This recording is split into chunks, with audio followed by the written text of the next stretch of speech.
Sir आज आप ये प्रोग्राम किस विषय में रखा गया? आज का प्रोग्राम की पेशकश संजय केनेकर साहब ने खुद होके की थी, जो भाजपा के प्रदेश सरचिटनीस है भाजपा के। उन्होंने कहा था कि भाई एनिमी प्रॉपर्टी का जो प्रॉब्लम है, जो मसला है, उसमें मैं तुम सब लोगों के साथ हूँ। और चूँकि हमारे घर है यहाँ पर, हम सब लोगों के यहाँ घर है जो अंडर क्लाउड आए हैं, जो बिला वजह जो एनिमी प्रॉपर्टी नहीं है, इसके बावजूद हमारे पीआर कार्ड लॉक कर दिए गए प्रशासन की तरफ से। भूमि अभिलेख जो सिटी सर्वे ऑफिसर है, उन्होंने एक जालिमाना कार्रवाई की है, एकदम क्रूअल कार्रवाई की है कि 17 तारीख को हमारे यानी लेआउट का रिव्यू के लिए ऑर्डर देता है अधीक्षक भूमि अभिलेख एसएलआर। आज एसएलआर यानी कि अधीक्षक भूमि अभिलेख फ्राइडे के दिन, जुमा के दिन 4 बजे हमारे एनए लेआउट के पुनर्विलोकन के लेटर निकालता है। उसके बाद एक भी वर्किंग डे नहीं आता है। शनिचर के दिन छुट्टी थी, इतवार के दिन भी छुट्टी थी, और इतवार के दिन हमारे पीआर कार्ड लॉक होते हैं। तो ऐसी क्या वजह थी, ऐसी क्या गई थी कि बगैर कोई वर्किंग डे के, विदाउट अ वर्किंग डे, हमारे पीआर कार्ड लॉक कर दिए गए। हम सब लोगों का नाम त्रिमूर्ति हाउसिंग सोसाइटी के जो सभासद है और बैक साइड में भी जो एरिया है, उधर के लोगों के नाम रातों रात पीआर कार्ड से हटा दिए गए और एनिमी प्रॉपर्टी ऑफ इंडिया का नाम पीआर कार्ड पे लगा दिया गया। इसलिए जो है, आपका जो सवाल आपने किए कि भाई किस लिए रखा गया था, तो ये इतना बड़ा जुल्म होने के बाद हम लोगों को एक कृति समिति हम लोगों ने बनाया है, एक पूरा कटकट गेट की जानिब से और एक हमारी त्रिमूर्ति हाउसिंग सोसाइटी की जानिब से। तो हम वो कृति समिति का जो हमने गठन किया, उसको पाठिंबा देने के लिए हमारे दोस्त और ये शहर के कद्दावर नेता, मोतेबर नेता, मोजिज़ नेता संजय केनेकर साहब आए थे, इसलिए हमने प्रोग्राम यहाँ पे रखे थे। हाई कोर्ट में आप गए थे, हाई कोर्ट में क्या हुआ, क्या डिसीजन आया और क्या हुआ आपके केस का मामला? त्रिमूर्ति गृह निर्माण संस्था की तरफ से हमने Bombay high court bench at Aurangabad में जो याचिका दायर की थी, उस याचिका में आज सुनवाई हुई और माननीय उच्च न्यायालय ने ये सवाल पूछा। ये भले ही जजमेंट में नहीं आया हो, लेकिन ये बात मैं तुमको वाज़ेह करता चलूँ कि माननीय उच्च न्यायालय ने वहाँ पे जो सरकारी वकील था, उनको पूछा कि आपको इतनी क्या गई थी कि आपने छुट्टी के दिन रेवेन्यू रिकॉर्ड चेंज कर दिए। Revenue record has been changed on holiday, ये बात पूछी गई, ये बात डाइस पे पूछी गई। और हमको ये सब हमारे जो विधिज्ञ हैं, हमारे जो वकील साहब है माननीय देवदत्त पालोदकर साहब, जो बहुत बड़े जाने माने वकील है, उन्होंने हमारी सब बातें कि हमारी लैंड यने है, लेआउट है, बेटरमेंट पेड है, हमने कॉरपोरेशन का परमिशन लेके बिल्डिंग बनाई है और हम इसका बाज़ाब्ता टैक्स भी भरते हैं। तो ये सब जब रिकॉर्ड रखा गया हाई कोर्ट में, तो हाई कोर्ट ने इसको स्टेटस को दिया, यानी जो स्थिति है वो स्थिति को बरकरार रखो, और उनसे 2 हफ्ते में जवाब तलब किया। जो भी लोग हमारे रिस्पोंडेंट है, जिनको हमने रिस्पोंडेंट बनाया है, उनसे 2 हफ्ते में जवाब तलब किया गया। आपने आपके लास्ट इंटरव्यू में बताया था कि एक डॉक्यूमेंट है जो 1982 का है, डिविजनल कमिश्नर के द्वारा दिया हुआ, तो उस डॉक्यूमेंट के ऊपर कुछ आज सुनवाई हुई, कुछ बात हुई कोर्ट के अंदर? नहीं, आज इतनी तो डिटेल्ड सुनवाई हुई नहीं है, ये फैक्ट्स में नहीं गया है। माननीय उच्च न्यायालय में आज पहली ही सुनवाई थी, तो इसलिए इतना डिटेल में कोर्ट नहीं गया।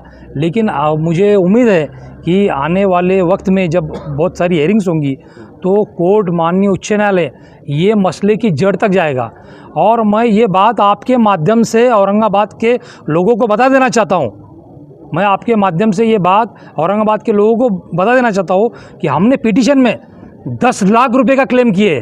जो हमारे रिस्पोंडेंट है, उन्होंने हमारे खिलाफ जो है बड़ी रॉन्ग कार्रवाई की है, रॉन्ग कार्रवाई कि हमको कोई भी सुनवाई का मौका नहीं दिया गया, हमको सिंगल नोटिस नहीं दी गई और रातों रात हमारा पीआर कार्ड लॉक कर दिया गया। तो हमने 10 लाख रुपए की कॉस्ट उनसे मांगी है। अगर ये केस हम जीतते हैं तो उन पे हमने 10 लाख का दावा भी किया है उसमें, लेकिन हम उस 10 लाख से ज़्यादा हम हमारे इंसाफ में बिलीव करते हैं। सर अभी एक्चुअल में आप जगह बता सकते हैं कटकट गेट का कितने जगह का मसला चल रहा है? मैं आपको डिटेल में ये पहले भी बात बता चुका हूँ और फिर एक बार इसको दोहरा देना चाहता हूँ कि कटकट गेट की टोटल ज़मीन 22 एकड़ और 21 गुंठे है, 22 एकड़ 21 गुंठे है, जिसमें से 11 एकड़ 11 गुंठे ज़मीन हमारे सलीम सहारा जो हमारे दोस्त है और जो कॉरपोरेटर है, इनके दादा ग्रैंडफादर, इन्होंने खरीदी खत के लिए रजिस्टर्ड सेल डीड, तो रजिस्टर्ड सेल डीड से जो 11 एकड़ 11 गुंठे ज़मीन आई है, तो एनिमी प्रॉपर्टी कैसे हुई?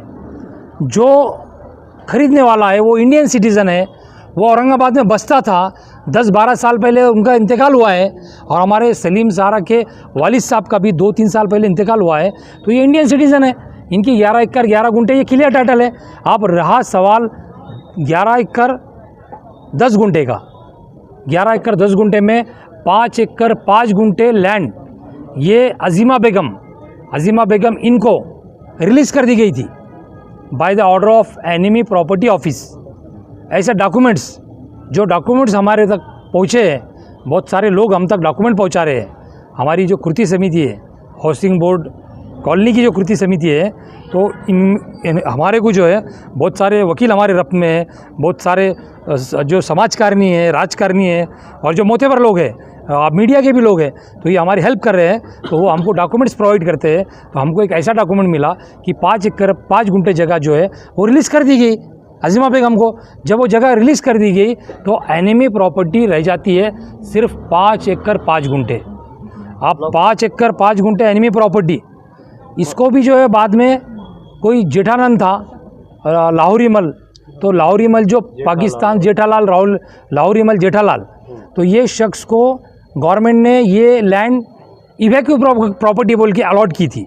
इवैक्यू प्रॉपर्टी यानी जो लोग पाकिस्तान में विस्थापित हुए, जो लोग पाकिस्तान से विस्थापित हो गए, उन लोगों को यहाँ पे एक पॉलिसी थी गवर्नमेंट की उस ज़माने में कि लैंड दी जाए, तो वो लैंड दी गई। तो भाई एनिमी प्रॉपर्टी कहाँ बाकी रही? 11 एकड़ 11 गुंठे रजिस्टर्ड सेल डीड की चली गई, 5 एकड़ 5 गुंठे अजीमा बेगम को चली गई, और 5 एकड़ 5 गुंठे लाहौरी मल जेठामल को चली गई। तो आप एनिमी प्रॉपर्टी कहाँ बाकी रह जाती भाई? आप कुछ मुझे बताइए, अगर गिनती आती तो आप बताइए मुझे। एक आम आवाम को आप एक शॉर्ट में क्या मैसेज देंगे कि उनको घबराने की ज़रूरत है? जैसे कोर्ट में आपका स्टेटस क्या है अभी, और आम पब्लिक को इसमें घबराने की ज़रूरत है या नहीं? देखिए, जो केस है ये एनिमी प्रॉपर्टी लॉ के तहत लॉन्च किया गया। एनिमी प्रॉपर्टी लॉ में सिर्फ ऐसा प्रोविज़न है कि आप किसी के पीआर कार्ड से उसका नाम हटा दो और एनिमी प्रॉपर्टी का लगा दो। लेकिन हमारा कहना यहाँ पर ये है कि हमारी लैंड एनिमी प्रॉपर्टी है ही नहीं, तो हमारे पे एनिमी प्रॉपर्टी का लॉ किस तरीके से अप्लाई होगा? हमारा कहना ये है, हमने हाई कोर्ट में भी वही कहा है, कल हम SLR में अपील करने वाले हैं। हमारे MN काजी साहब जो है एडवोकेट, उन्होंने आज जो है याचिका बनाई है, उसमें भी हमने यही बात कही है कि हमारी लैंड ये है रजिस्टर्ड सेल डीड से परचेज़ की गई है। जब ये एनिमी प्रॉपर्टी नहीं है तो भाई इस पर एनिमी प्रॉपर्टी का लॉ कैसे अप्लाई कर सकते हैं आप? Thank you.